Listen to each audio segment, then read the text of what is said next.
Stupid bloody Tuesday. Man, you've been a naughty boy. You certainly have, John.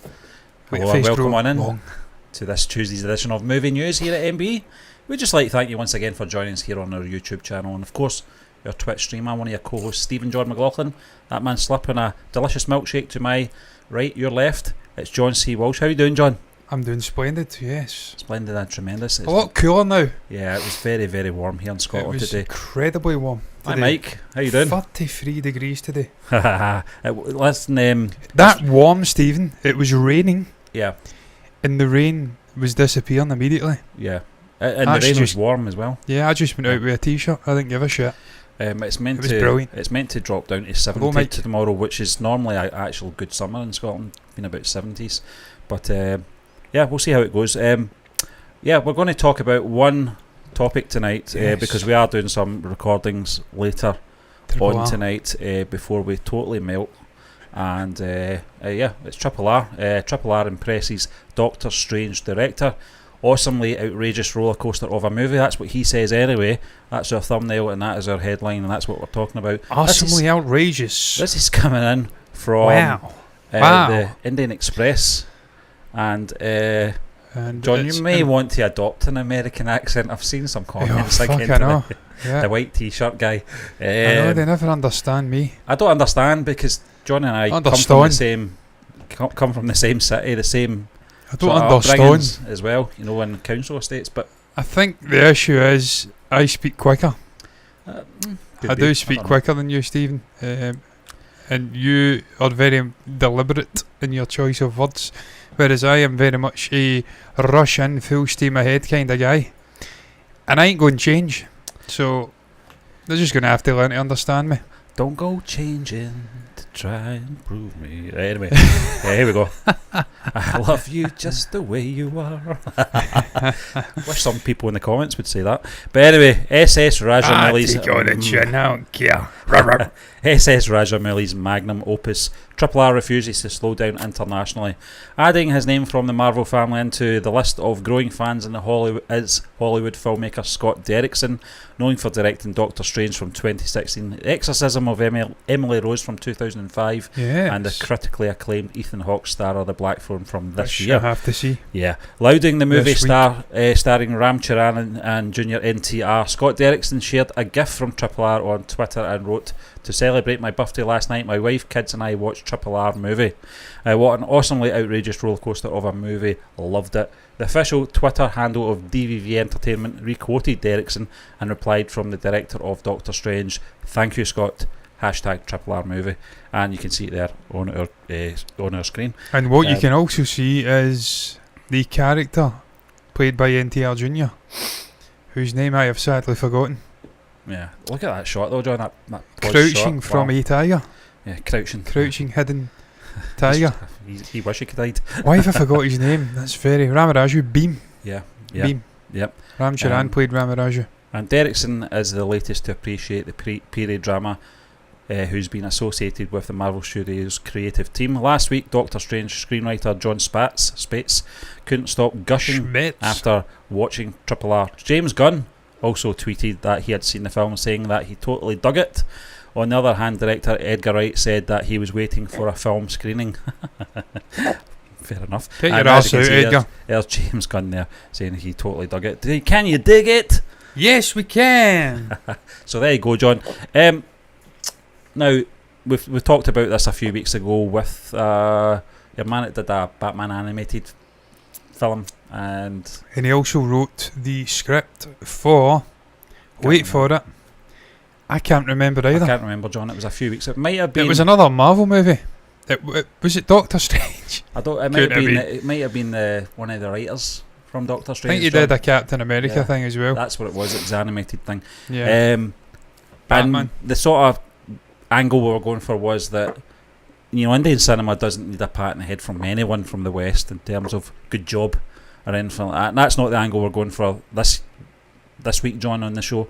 The angle I'm going for is, and I've said to you, do you think that we're getting close to a Western director perhaps doing an Indian production film in India with an Indian cast and an Indian production crew? I'd love to see it. Yeah. I'd love to see one of these guys doing it. Scott Derrickson is a man who knows how to direct a movie with a flourish of horror. He's esteemed. He's worked with Disney Marvel.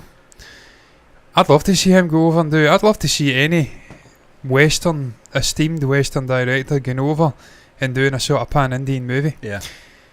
Akin to what an Rajamouli would produce. And likewise, we spoke about it before we came on, Stephen. I'd love to see SS Rajamouli coming over and doing a $250 million Marvel movie or something. Yeah, or that was Western. going to be my next question, John. I would extravaganza. Like to see it as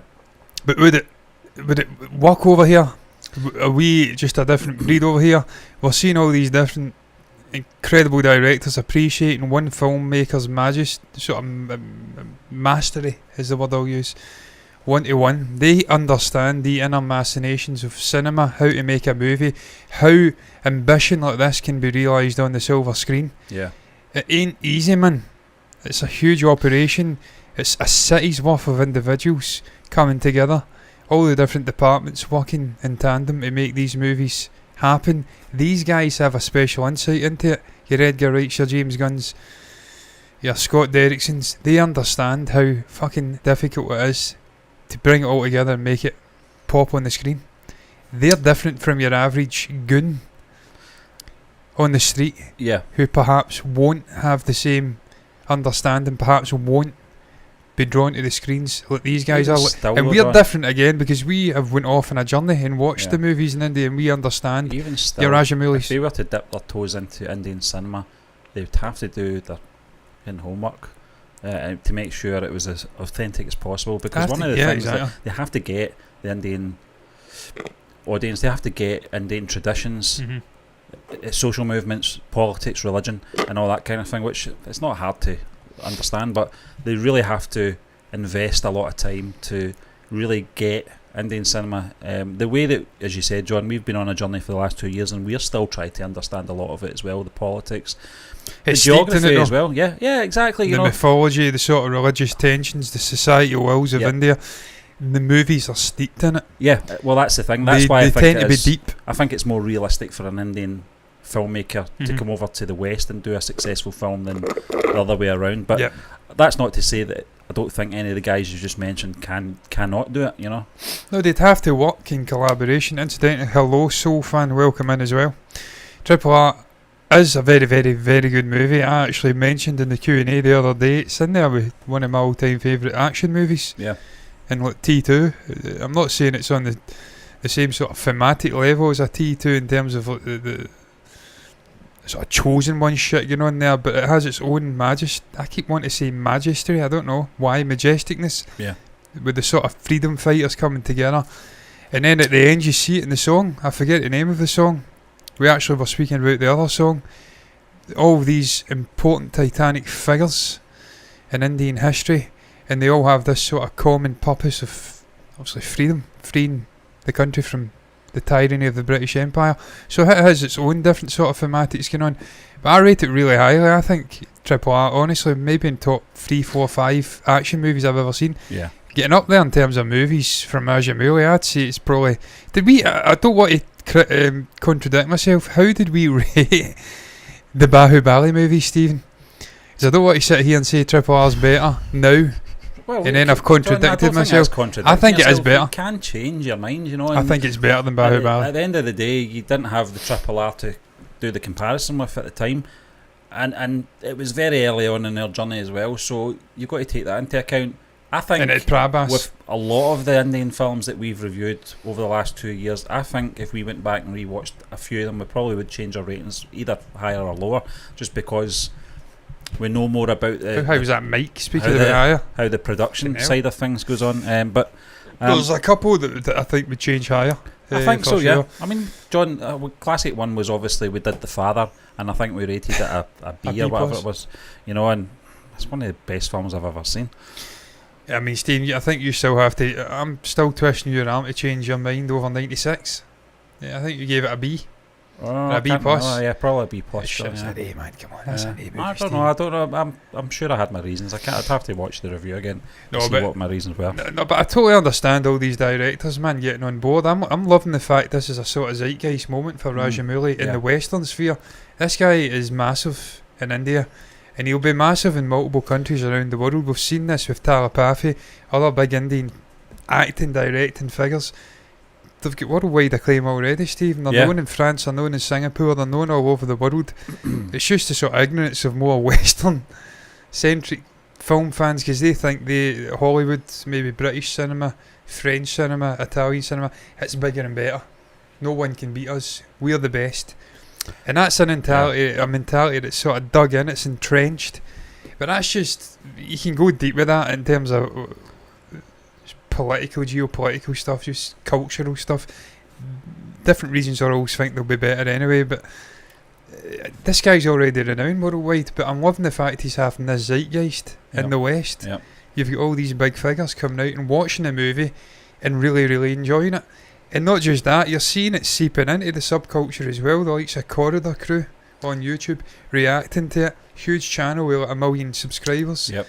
Really, really appreciating the technical mastery. Yep. I actually think it was a Marvel VFX team that went over and done the actual VFX for this movie. Again, John, as you said, you know, if you're getting a team like that coming in to assist in the film's production, it says a lot about Indian cinema in 2022. I mean, it's always been massive. There's always been huge inspiration from the subcontinent. Yeah. Fuck, we've mined that country for everything. Tea, food. So we've always been taking inspiration from different cultures. As we saw, John, from, I can't remember the title of that trailer reaction we did, but obviously we're taking mythological... Oh yeah, the Marvel stuff, the tridents and stuff. We have heavily mined the sort of Indian mythology, the religious stuff. Yeah. That's just what Western sphere does. You've seen it with George Lucas and Star Wars. Huge inspiration from Far East Asia, the sort of samurai culture. Yep. That's what the Western civilizations like. I mean, we've got our own rich history as well, but we do tend to go and take cultures, inspiration from other cultures. So cherry pick the best bits. But John, just talking about Rajamouli, there was this article actually came out last month, which I totally missed, but it was really just the sort of... Did you find that there, Steve? It's actually one of the links that's on the site, John, so you could actually... I'll try and bring it up. I think it's the first link. It's the one that says SS Rajamouli says he's trying to be calm about the RRR's success, but internally he will be dancing. It's the Indian Express again. And it's just through the SS Rajamouli tries to be calm when someone mentions RRR's success, not just in India but in international markets too. Internally he is excited about it. I'll just read a little bit about this, John. It's a very small article anyway, coming in from the Indian Express. But it kind of gives his sort of perspective on the film's success as well, and how he's coping with it. The team of RRR is on cloud nine, not only because it's a mammoth success at the box office, but also because the film is having a dominating run on streaming platforms, helmed by S.S. Rajamouli. The magnum that's opus, another reason for Netflix and stuff like that. Yeah, revolves around two freedom fighters played by Junior NTR and Ram Charan. Through Rajamouli tries to be calm when someone mentions RRR success, not just in India but in international markets too. Internally, he is excited about it. During a conversation with Variety, the filmmaker accepts he feels like dancing when he hears about the success of RRR, as it means his story reached more people. He said, "On the face of it, I try to be very calm, but internally I will be dancing. For any storyteller, what he ultimately wants is for his story to be heard by a large number of people, and he will be very greedy about it. There's no limit to that greed." So Stephen, the story is what makes the movie ultimately for me. It's the story, as I said earlier on, thematically. You can go through all the great action movies. You can rank them and say, no, I prefer this one, I prefer that one. You can go through all the great movies and say, look, and it's all subjective at the end of the day. I prefer this one, I think this one's better. And you can get into tier systems and all this shit. I see this on YouTube, these tier systems. But ultimately, what all the great movies do is they have my dog yawning there in the background. Jesus Christ, that sounded like his soul was leaving his body. It's terrifying. What they all have is their own sort of story to tell, man. The special movies, that is. I mean, the shite movies have nothing to tell. And I just think the story of Beam and Ramaraju, these two very different guys from two very different walks of life, representing fire and water, coming together and obviously vanquishing utterly evil guy. I mean, I'm trying to remember his name at the moment. It was like the uncle of the girl. What was his name, man? The guy with the beard. He was a British fucker. Guy? Yeah, and his wife. Yeah, I can't remember, John. Need to search it up. I'll need to search it up in a moment. But it's such an inspirational story, and you can break it down into its core components, and it's essentially just girl gets kidnapped, guy runs after her, this sort of strange bedfellows get together. I mean, you can break it down into its core components, but what makes it so special is it is in some way linked to the historical events of India. What happened with the British Empire? They did rule for a certain period of time. They were bastards. We've seen this time and again in other countries, and they were ultimately vanquished. So it's an inspirational story. It may have mythological elements to it, maybe larger than life, but that's always something that's a nice little thing to tack on, especially when it's Rajamouli and he can do what he can, the mastery and the technical side of things. 240 frames per second, slow-mo shots, animating fucking tigers running in slow motion. No one else does this. John, it's an unbelievable feat. And I was watching, I keep going back to Corridor Crew, but you take for granted, Stephen, the setup of the shots. The shot on the bridge when they're swinging off the bridge and coming together.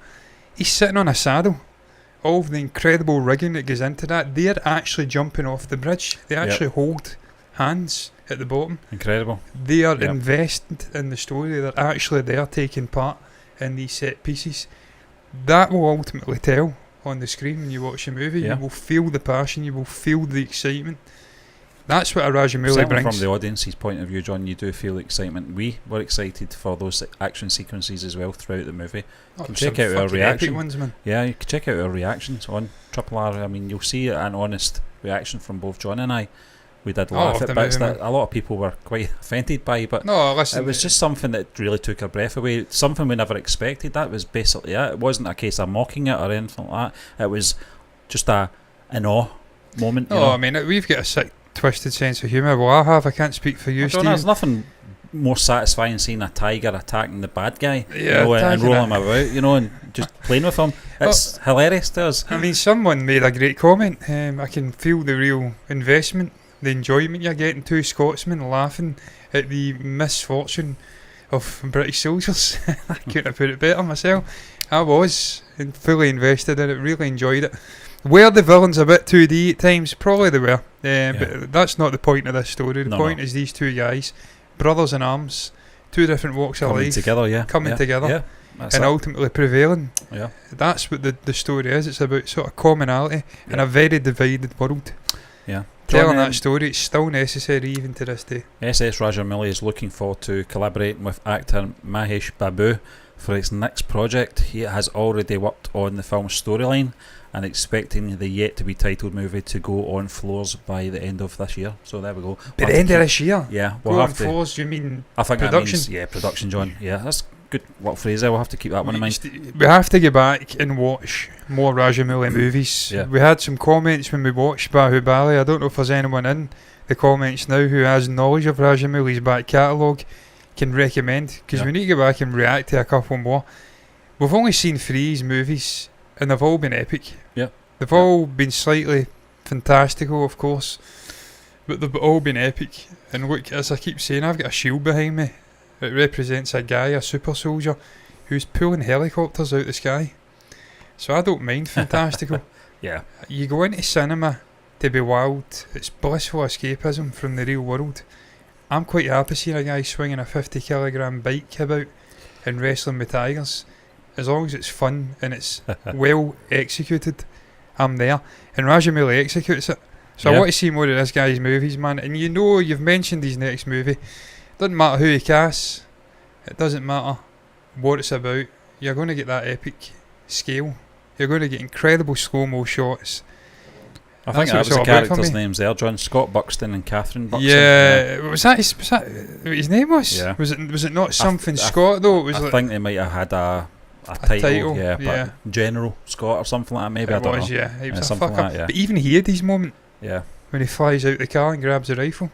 That was a moment, John, man. the bit about the bullets really wound me up. You know, don't waste your bullets on someone like that. That was a mother. You know, the child get taken away. And then obviously, even Ramarajru's father, played by Ajay Devgan, regaled of that story. John, that's sort of town elder gets beat to death. Don't waste the bullet.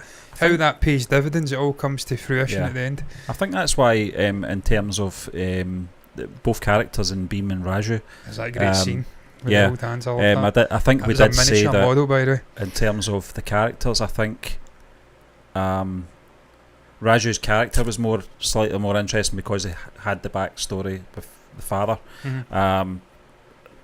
But I think NTR Jr. His performance was just slightly better. If you know what I mean, as an actor. Well, I mean, Stephen, you open the movie with the little girl being taken away, abducted. Yeah. How that impacts on the mother. She's brutally beaten. How it impacts on the whole village. Then they really relay effectively these guys in these sort of communities who will go out and they won't give up. They're relentless in their pursuit of maybe someone who's been lost or taken from them. Yep. So you understand the motivations of Beam from that moment onwards. When it's revealed that he's the guy who's turned up in the town, he's obviously taking shit because he has to. He's laying low. He's getting beaten by that fat British guy. I just really enjoyed the way they handled the 2 character arcs. I thought it was split pretty evenly, and I never even picked up on it at the time. It was actually you that brought it to me. I really should have. The fire in the water, the fight sequence. He's holding the sort of hose thing, piping. He's representing water. He's representing fire. The way they split the 2 characters, it's just really intelligent story crafting, if you like. You get the backstory of the father.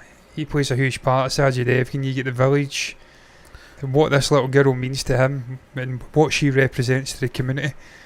And the way they bring it all together, I just really, really, really enjoyed the movie. It's not just like a popcorn flick action movie. And there is something else I really appreciate from the director and obviously the production's decision to make it a one movie.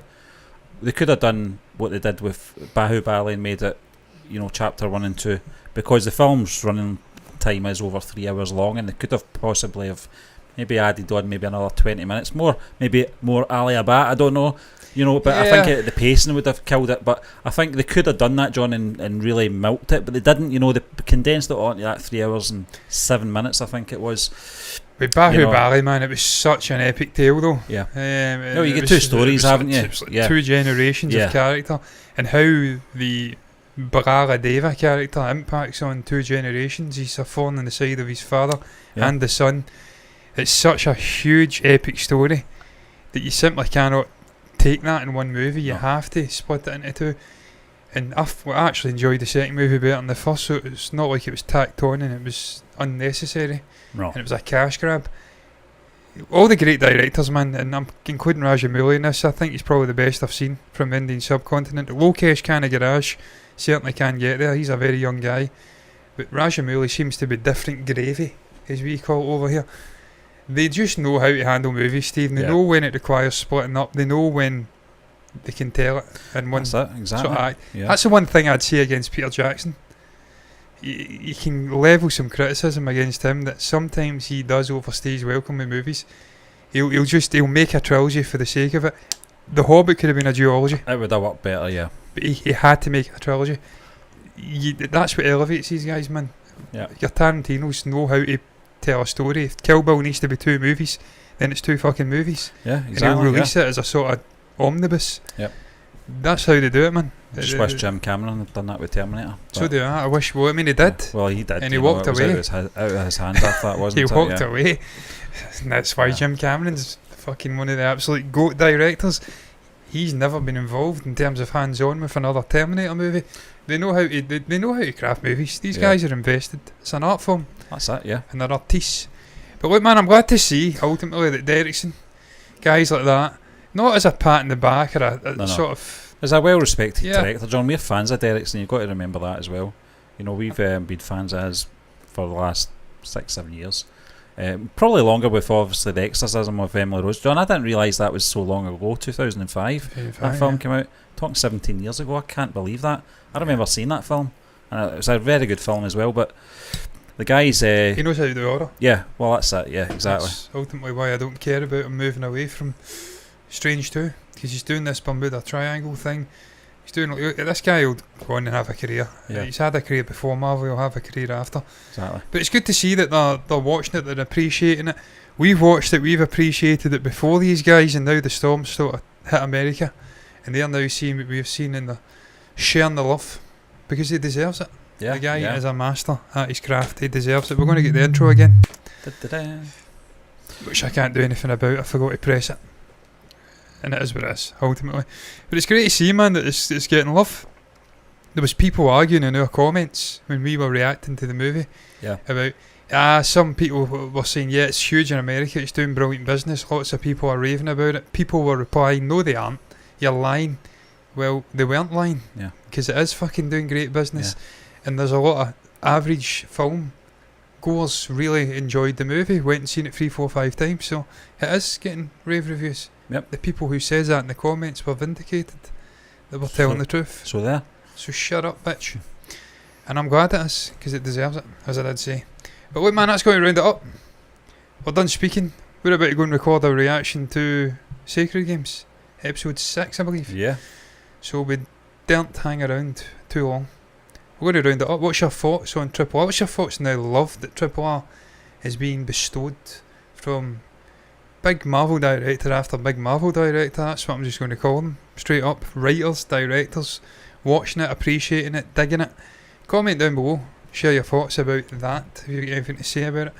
On the movie as well, just general thoughts on it. We've covered it a lot, RRR. Yeah. From the early days, after watching Bahubali, through to the build up to the movie, through to the actual release of the movie, post-release of the movie. Comment down below if you've got anything to say about it. We'll surely get involved, I'm certain of it. You can also like the video if you've enjoyed, and subscribe to the channel and hit the bell icon to get notifications straight to your eyeballs. But regardless of what you do, thank you to everybody that's been incidentally in the comments as well. We must give them the love as well, because they're coming in, all 2 of them, incidentally. Mike though and Soul Fan, thank you for coming in, we do appreciate it. Regardless of what you do though, thank you for watching. Until next time, me and Stephen are done. Bye bye.